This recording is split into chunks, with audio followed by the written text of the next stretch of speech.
Surat crime branch પોલીસે મધ્યપ્રદેશના ખારગોનના આંતરરાજ્ય ટોળકીના 2 રીઢા ઘરફોડ ચોરીના આરોપીઓની ધરપકડ કરી આગળની વધુ કાર્યવાહી હાથ ધરી છે.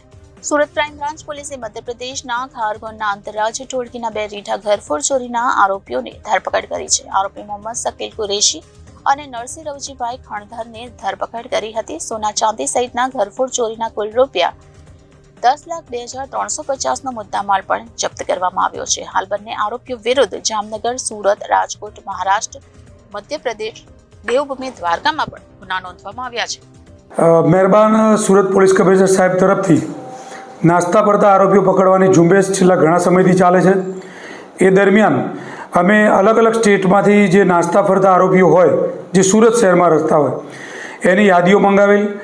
એ યાદીમાં અહીંના આરોપી એક દસ્તગીર અને નરસિંહ રવજીભાઈ ખણગર 2 આરોપીની ખાનગી બાતમીરાએ તપાસ કરાવતા આ બંને આરોપીઓ મધ્યપ્રદેશના ખરગોન પોલીસ સ્ટેશનના 3 ગુનામાં વોન્ટેડ હતા.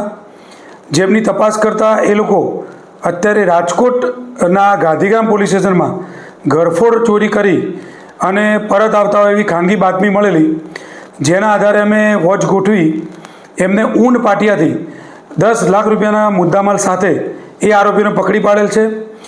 ત્યારબાદ એમની સઘન પૂછપરછ કરતાં બંને આરોપીઓના વિરુદ્ધમાં જે આરોપી નંબર 1 છે દસ્તગીર, એના વિરુદ્ધમાં એમપીમાં 3 ગુના, રાજકોટમાં 1 અને ધુલિયામાં 1 ગુના તથા આરોપી નંબર 2 નરસિંહ છે એના વિરુદ્ધમાં 8 ગુનામાં વોન્ટેડ આરોપી છે. બંને આરોપીઓના 70ના વોરંટ કઢાવેલ છે અને બંનેને પકડી અને અત્યારે રાજકોટ પોલીસને ઇન્ફોર્મ કરેલ છે. રાજકોટ પોલીસને આગળની તપાસ માટે બંને આરોપીઓને સુપ્રત કરવામાં આવે છે. બંનેની એમઓ શું હતી?